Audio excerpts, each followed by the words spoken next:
Je me souviens de ce soir-là comme si c'était hier. La porte de l'appartement familial claqua derrière moi avec une violence qui résonna dans tout mon être. Comme un coup de tonnerre annonçant la fin du monde. Sors d'ici. Et ne reviens jamais. Tu n'es plus ma fille, hurla ma mère. Les larmes aux yeux. Mais le regard durci par une haine que je n'avais jamais imaginé possible. J'errais dans les rues de Paris. Sous une pluie battante qui semblait laver mes péchés imaginaires. Mon sac à dos. Rempli à la hâte de quelques vêtements et de souvenirs épars. Pesait sur mes épaules comme le poids de mon secret révélé. À 24 ans. J'avais osé avouer mon amour pour les femmes. Et en retour, j'avais perdu mon foyer, ma famille, tout ce qui manquerait à la vie. Les lumières de la ville scintillaient autour de moi, indifférentes à ma détresse, tandis que je marchais sans but, les pieds engourdis par le froid hivernal. C'est alors que je l'ai vu, un petit café niché au coin d'une rue étroite du Marais, avec une enseigne lumineuse qui clignotait doucement. Café des âmes perdues. L'ironie du nom me fit presque sourire à travers mes larmes. Poussée par le besoin de chaleur, j'entrai, tremblante, et m'assis à une table isolée. L'endroit était chaleureux, avec des murs tapissés de livres anciens et une odeur de café fraîchement moulu qui apaisait un peu mon chaos intérieur. Une jeune femme s'approcha. Un tablier noué autour de la taille. Ses cheveux noirs coupés courts encadrant un visage aux traits fins et expressifs. « Bonsoir. Qu'est-ce que je vous sers ?» demanda-t-elle d'une voix douce. Presque chantante. Avec un léger accent que je ne pus identifier sur le moment. Je levai les yeux vers elle. Et nos regards se croisèrent. Ses yeux bruns, profonds comme des puits de mystère, semblaient lire en moi. Juste un café. S'il vous plaît, murmurai-je, en essuyant discrètement mes joues. Elle s'appelait Camille. Elle revint avec une tasse fumentée. Au lieu de repartir, s'assit en face de moi. Vous avez l'air d'avoir passé une rude soirée. Si vous voulez en parler, je suis là. Sa gentillesse me désarma. Pourquoi une inconnue se soucierait-elle de moi? Mais dans ma vulnérabilité. Les mots jaillirent, je lui racontai tout. Le coming out raté. Le rejet familial. La peur de l'avenir. Elle écouta sans juger. Hochant la tête. Ses doigts entrelacés sous son menton. Ma famille vient d'Espagne, confia-t-elle à son tour. Et là-bas, les traditions sont encore plus rigides. J'ai fui Madrid pour Paris il y a 5 ans. Pour les mêmes raisons que vous. Ces mots me frappèrent comme une révélation. Elle aussi? Une lesbienne? Comme moi? Une connexion immédiate s'établit. Fragile mais réelle. Nous parlâmes des heures. Jusqu'à la fermeture du café. Elle m'offrit un canapé pour la nuit dans son petit appartement au-dessus du café. Ce n'est pas grand. Mais c'est mieux que la rue, dit-elle avec un sourire timide. Les jours suivants furent un tourbillon. Camille m'aida à trouver un emploi temporaire comme serveuse dans un bistrot voisin. Et notre amitié grandit. Elle avait 26 ans. Une passion pour la peinture. Et un rire contagieux qui illuminait les matins gris. Mais derrière sa façade joyeuse, je sentais un secret. Quelque chose qu'elle gardait enfoui. Parfois, elle recevait des appels mystérieux, s'isolant pour parler en espagnol d'une voix tendue. Un soir, alors que nous partagions un dîner improvisé, elle posa sa main sur la mienne. Léa, tu es forte. Plus que tu ne le crois. Son toucher envoya une onde électrique à travers mon corps. Était-ce de l'amitié? Ou quelque chose de plus? Je retirai ma main. Confuse. Hantée par le rejet récent. Mais au fond de moi, un feu s'allumait. Pourtant, les ombres planaient. Ma mère m'envoya un message, reviens si tu changes. Changer? Comme si mon amour était une maladie. La rage m'envahit. Mais aussi le doute. Étais-je vraiment prête à embrasser cette identité? Au risque de tout perdre? Camille, sentant mon trouble, me serra dans ses bras. Tu n'es pas seule, murmura-t-elle. Cette nuit-là, je dormis dans ses bras, platoniquement, mais avec une intimité qui me terrifiait et m'exaltait. Les semaines passèrent, et notre lien se approfondit. Nous explorions Paris ensemble, les berges de la Seine, les marchés animés, les galeries d'art où Camille exposait ses toiles abstraites, imprégnées de couleurs vives rappelant les fêtes espagnoles. Elle me raconta son enfance à Séville, les processions religieuses, la pression familiale pour un mariage traditionnel. J'ai aimé une fille au lycée. Et quand mes parents l'ont su, ils m'ont envoyé chez une tante à Paris. Pour me guérir, point. Son histoire faisait écho à la mienne, mais avec une teinte plus dramatique, plus passionnée, comme ces drames espagnols où l'amour défie les normes. Je me sentais vivante à ses côtés, mais un malaise grandissait. Pourquoi évitait-elle les questions sur son passé récent? Et ces lettres qu'elle cachait dans un tiroir verrouillé? Un jour, je découvris par accident une photo dans son portefeuille, Camille. Enlacée par une femme inconnue, avec un anneau au doigt. Mon cœur se serra. Était-elle mariée? En couple? La jalousie m'aveugla. Mais je gardai le silence, laissant le doute ronger notre proximité. La suspicion grandissait en moi comme une ombre insidieuse. Chaque regard complice que nous échangions, chaque toucher innocent, était teinté de questions non posées. Qui était cette femme sur la photo? Pourquoi Camille ne m'en avait-elle pas parlé? Je me surprenais à fouiller discrètement ses affaires, honteuse de ma méfiance, mais incapable de résister. Un après-midi pluvieux, alors qu'elle était sortie, je forçai le tiroir verrouillé. À l'intérieur, des lettres en espagnol, signées Maria. Mon espagnol rudimentaire me permit de déchiffrer des mots d'amour, mi amor, vuelva a mí. No puedo vivir sin ti. Retourne à moi. Je ne peux vivre sans toi. Mon monde s'effondra. Camille avait une amante en Espagne? Était-ce une trahison en gestation? Quand elle rentra, je l'affrontai, les lettres à la main. Explique-toi. Qui est Maria? Criai-je. Les larmes coulant. Son visage pâlit. Et elle s'effondra sur une chaise. Léa. Ce n'est pas ce que tu crois. Maria était ma fiancée. Était? Le passé imparfait me glaça. Elle raconta tout, leur amour passionné à Madrid, les fiançailles secrètes, puis la découverte par la famille de Maria, ultra-conservatrice. Ils l'ont forcée à rompre, à se marier avec un homme. Elle m'écrit encore, par nostalgie. Mais c'est fini. Je ne la crus pas tout de suite.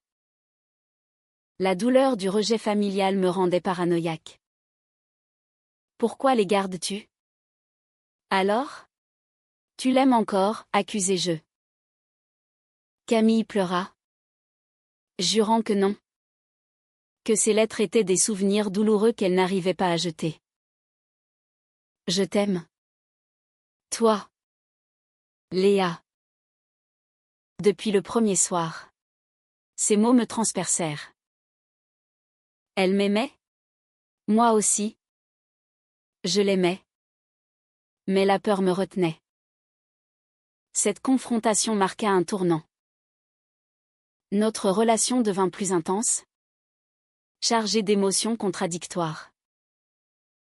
Nous nous disputions souvent, sur des détails anodins qui masquaient nos insécurités profondes. Pourtant, dans les moments calmes, nous partagions des rêves, ouvrir un atelier d'art ensemble, voyager en Espagne pour affronter nos démons familiaux. Mais le destin s'acharna. Ma mère, apprenant par une amie que j'habitais chez une amie, débarqua un matin au café. Léa, rentre à la maison. Cette vie n'est pas pour toi. Son ton était suppliant, mais teinté de jugement.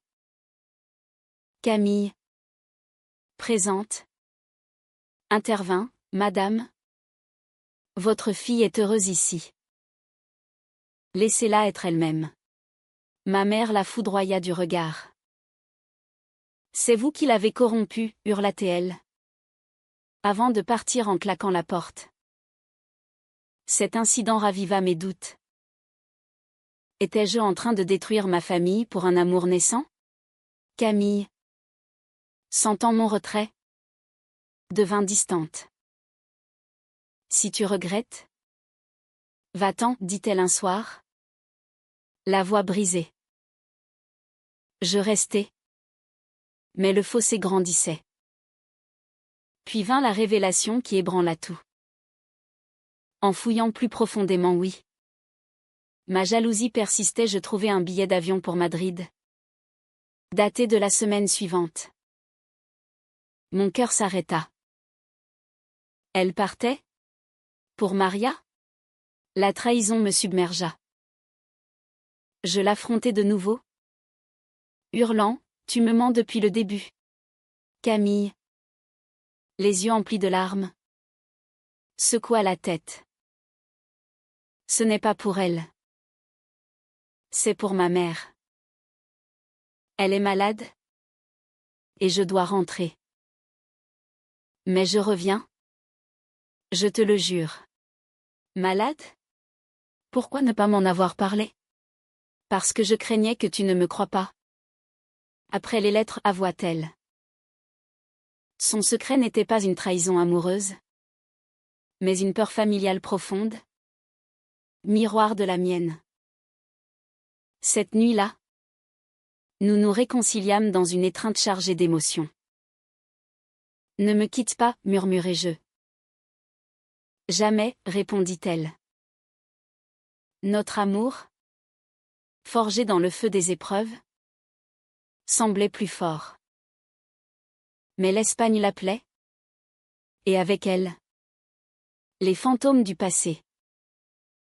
Avant son départ, nous passâmes une journée idyllique à Montmartre, peignant ensemble sur la place du Tertre. Ces toiles, inspirées de flamenco et de passions ibériques, capturaient l'essence de notre lien, tourmenté, mais vibrant. Promets-moi de m'attendre, dit-elle à l'aéroport. Je promets, répondis-je, le cœur serré. Les jours sans elle furent un supplice. Je travaillais au café, gardant l'endroit vivant en son absence. Mais des doutes ressurgissaient, et si elle ne revenait pas? Et si Maria la reconquérait? Ma mère m'appela. Suppliante, reviens.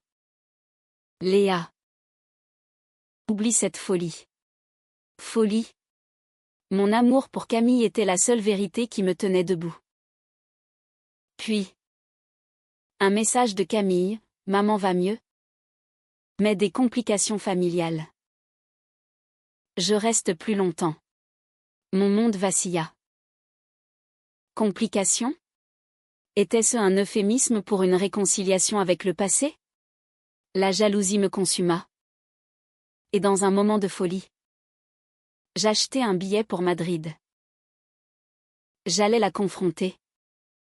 Découvrir la vérité. L'arrivée à Madrid fut un choc culturel. Les rues animées. Les tapas odorantes. Les accents chantants, tout contrastait avec la sophistication parisienne. Mais mon cœur battait la chamade. Guidé par l'adresse que j'avais subtilisée dans ses affaires, une maison familiale à Séville, où elle séjournait. Le voyage en train jusqu'à Séville fut interminable. Mes pensées tourbillonnant comme un flamenco endiablé. Et si je la perdais pour toujours? Et si mon intrusion ruinait tout? Arrivé là-bas, je me cachai près de la maison. Une villa blanche au balcon fleuri. Je vis Camille sortir. Belle dans une robe légère. Mais son visage était marqué par l'inquiétude. Puis, elle apparut, Maria. Grande. Aux cheveux longs et ondulés. Un air de noblesse espagnole. Elle s'enlacèrent. Et mon cœur se brisa. Trahison. Je m'approchai. Furieuse. Et les interrompis. Camille. C'est donc ça. Tes complications, criai-je en français. Les larmes coulant. Camille sursauta. Horrifiée. Léa. Que fais-tu ici? Maria. Confuse. Demanda en espagnol, Qu'ien est là? Camille expliqua rapidement. Puis se tourna vers moi. Ce n'est pas ce que tu crois. Maria est venue pour m'aider avec ma mère. Elle est mariée maintenant? Et heureuse. Maria hocha la tête, montrant son alliance. Camille est comme une sœur pour moi. Rien de plus. La honte m'envahit. J'avais voyagé des centaines de kilomètres par jalousie infondée. Camille, blessée, me prit à part. Pourquoi ne me fais-tu pas confiance? Après tout ce qu'on a vécu? Ces mots me transpercèrent. Je pleurai, avouant mes peurs, le rejet familial, la vulnérabilité d'être sans abri, la terreur de perdre l'amour naissant. Nous passâmes la soirée à parler, dans un patio ombragé par des orangers. Camille me présenta à sa mère, une femme frêle alitée, qui, malgré sa faiblesse, me sourit faiblement. Ma fille parle beaucoup de toi, dit-elle en espagnol, traduit par Camille. Cette acceptation timide me toucha. Pour la première fois, je sentis une famille possible, même imparfaite.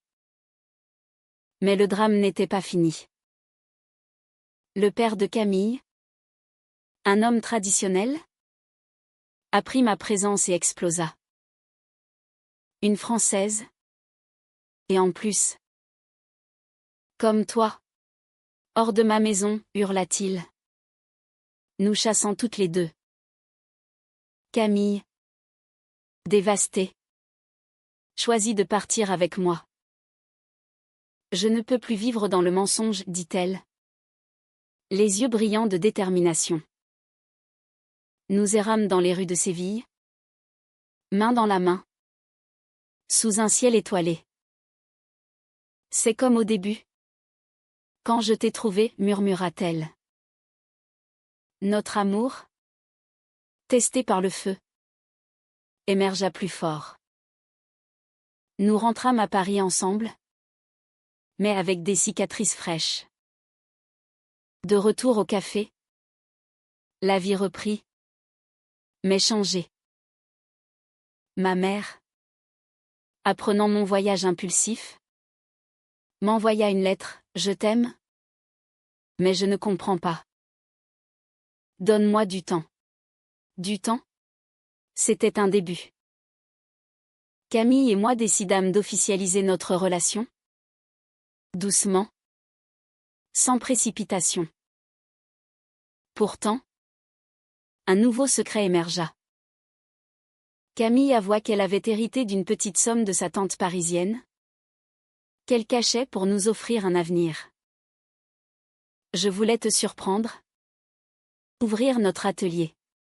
Sa générosité me toucha. Mais aussi me fit douter, pourquoi tant de secrets? Parce que j'ai peur de tout perdre. Comme avant, répondit-elle. Cette révélation mena à une dispute explosive. Les secrets nous tuent, criai-je. Elle pleura, admettant ses faiblesses. Nous nous réconciliâmes, promettant la transparence. Notre amour, riche de passions espagnoles et de mélancolie française, devint un havre. Mais le destin frappa de nouveau. Un appel de l'hôpital, la mère de Camille avait rechuté. Nous partîmes en urgence pour Séville. Là, dans la chambre d'hôpital, une scène déchirante, la mère, faible, serra la main de Camille. Accepte qui tu es, Mija. Et aime cette fille. Ces mots, prononcés dans un souffle, brisèrent les barrières. Le père, présent, resta silencieux, mais hocha la tête. La mère s'éteignit paisiblement cette nuit-là. Camille s'effondra dans mes bras. Un mélange de chagrin et de libération. Elle m'a donné la permission d'être moi, sanglota-t-elle. Le deuil nous unit plus profondément, transformant notre douleur en force. De retour à Paris, nous honorâmes sa mémoire en ouvrant l'atelier, âme libre, un espace pour artistes queer, inspiré des traditions espagnoles fusionnées à la liberté française. Ma famille, lentement, s'ouvrit, ma mère vint nous visiter. Maladroite mais sincère. Pourtant, un ultime twist, Maria réapparut, divorcée, avouant des sentiments persistants pour Camille. Je t'aime encore, dit-elle lors d'une visite surprise au café. Mon monde trembla. Camille, face à ce choix, me regarda. C'est toi, Léa. Toujours toi. La confrontation avec Maria fut un ouragan émotionnel. Assises toutes les trois dans le café désert, sous la lueur tamisée des lampes, l'air était chargé de tension. Maria, élégante dans son tailleur espagnol, posa ses yeux sombres sur Camille. J'ai quitté mon mari. Pour toi. Nous pouvons recommencer. Mon cœur se serra comme un étau. Étais-je sur le point de perdre tout? Camille, pâle, secoua la tête. Maria, notre temps est passé. J'aime Léa maintenant. Maria pleura, accusant, elle t'a changé. Cette Française t'a volé. La scène vira au drame, avec des cris en espagnol et français mêlés, évoquant une tragédie shakespearienne. Je me levai, tremblante. Camille, si tu doutes, pars avec elle. Mais au fond, la peur me rongeait. Camille se tourna vers moi, les yeux emplis d'amour. Non. Toi et moi. C'est réel. Maria. Adieu. Maria partit. Brisée. Laissant un silence pesant. Cette épreuve cimenta notre lien, mais révéla mes propres faiblesses. J'avouai à Camille mes insécurités persistantes, j'ai peur que tu regrettes. Elle me serra fort. Jamais. Notre amour est forgé dans l'adversité. Nous passâmes des nuits à parler, explorant nos âmes, comme dans ces romans français introspectifs. L'atelier prospéra, attirant des artistes de toute l'Europe. Nous y organisions des soirées poétiques, où des voix queer s'élevaient, mêlant flamenco et chansons françaises.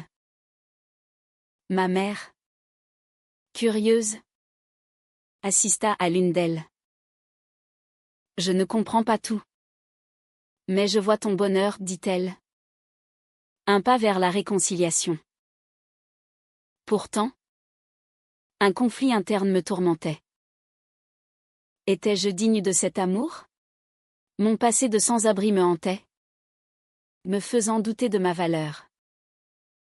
Un soir, ivre de vin, je confessai, je suis brisée. Camille, tu mérites mieux. Elle rit doucement. Nous sommes toutes brisées. C'est ce qui nous rend entières ensemble. Mais le passé ressurgit violemment. Le père de Camille, rongé par le remords après la mort de sa femme, vint à Paris. Je veux me racheter, dit-il. Maladroit. Camille, hésitante, accepta un dîner. J'y assistai. Tendu. Il s'excusa pour son rejet passé, mais glissa, peut-être pourriez-vous trouver un compromis. Pour la famille. Compromis? Comme renier notre amour? Camille explosa, non. Accepte-nous ou pars. Il partit. Mais pas sans semer le doute. Camille, ébranlée, questionna notre futur, et si on ne peut jamais avoir de famille? Je la rassurai, notre famille, c'est nous. Et ceux qui nous aiment vraiment. Un autre âme inattendu survint. En triant des papiers, je découvris que Camille avait contacté une agence d'adoption. Je veux un enfant avec toi, avoua-t-elle. Mon cœur bondit. Mais la réalité frappa, en France. L'adoption pour couple lesbien était possible, mais ardue. Et mes doutes, étais-je prête? Nous entamâmes le processus, affrontant bureaucratie et jugement. Lors d'une audience, un fonctionnaire sceptique, votre passé instable. Mademoiselle. Instable? À cause de mon rejet familial? La rage m'envahit. Mais Camille défendit, c'est notre force. Pendant ce temps, ma mère évolua. Elle m'invita à dîner. Seule. J'ai lu des livres sur l'homosexualité. Je veux comprendre. Ces mots. Hésitant. Ouvrir une brèche. Je pleurai, lui racontant tout. Elle m'étreignit, je t'aime. Tel que tu es. Cette acceptation me libéra. Avec Camille, nous avançâmes. Notre amour deepening dans la résilience. Mais un coup de théâtre, Maria réapparut. Non pour reconquérir, mais pour aider. J'ai des contacts en Espagne pour l'adoption internationale. Son geste, altruiste, transforma l'ennemi en allié. Le processus culmina en une attente angoissante. Puis, l'appel, une petite fille, orpheline d'Espagne, nous attendait. Camille et moi, en larmes, volâmes à Madrid. Là, tenant la petite Anna dans nos bras, nous sentîmes une complétude nouvelle. De retour à Paris, avec Anna, notre vie changea. Le café devint un foyer, L'atelier, un terrain de jeu. Ma mère vint. Émue, ma petite fille. Le père de Camille, lentement, s'approcha, vaincu par l'innocence de l'enfant. Pourtant, des ombres persistaient. Anna, à 3 ans, posa des questions sur ses origines. Nous racontâmes honnêtement, instillant des valeurs de tolérance. Notre histoire, riche de conflits, devint un témoignage. Un soir, sur le pont où nous nous étions avoués notre amour, Camille me demanda en mariage. Oui, répondis-je. Sous les étoiles. Le mariage fut une célébration intime. Dans un jardin parisien fleuri, mêlant tradition française et espagnole. Ma mère, aux côtés du père de Camille réconcilié par miracle, leva un verre à notre union. Anna, trottinant avec une couronne de fleurs, symbolisait notre victoire sur l'adversité. Mais la vie n'est pas un conte de fées. Des défis surgissaient, préjugés sociétaux, regards en coin dans la rue. Un jour, à l'école d'Anna, une mère conservatrice protesta, « De maman ? C'est contre nature. » Camille, furieuse, défendit, « L'amour est naturel. » L'incident nous unit plus, mais raviva des plaies. Mon conflit intérieur persistait. Avais-je trahi mes racines pour cet amour? Une lettre de ma sœur, restée distante, arriva, « Je te pardonne. » Pardonner? Comme si j'avais fauté. Je répondis, expliquant ma vérité, invitant au dialogue. Camille, sentant mon trouble, organisa un voyage en Espagne, pour Anna découvrir ses origines. À Séville, nous visitâmes la villa familiale. Le père, adouci, nous accueillit. J'ai eu tort, avoua-t-il. Anna, jouant dans le patio, c'est là la paix. Pourtant, un secret final émergea. Camille confia, « Avant de te rencontrer, j'avais envisagé de retourner en Espagne. Pour Maria. » Mon cœur se serra. Mais ton arrivée a tout changé. Cette honnêteté, douloureuse, renforça notre confiance. Notre histoire inspira d'autres, au café. Des jeunes queers venaient chercher conseil. Nous devînmes des figures de résilience, prouvant que l'amour triomphe des rejets. Le climax personnel vint lors d'une exposition de Camille, une toile immense, dépeignant notre rencontre sous la pluie. Vendue à un musée. C'est notre legs, dit-elle. Des années plus tard, Anna grandit, fière de ses 2 mères. Ma famille, pleinement intégrée, célébra anniversaire et fête. Le père de Camille, mourant paisiblement, murmura, « Soyez heureuse. Notre fin n'est pas bitragique, mais humaine, avec des cicatrices, mais riche d'amour. » J'ai appris que l'identité n'est pas un fardeau, mais une force. Camille et moi, main dans la main, affrontons l'avenir.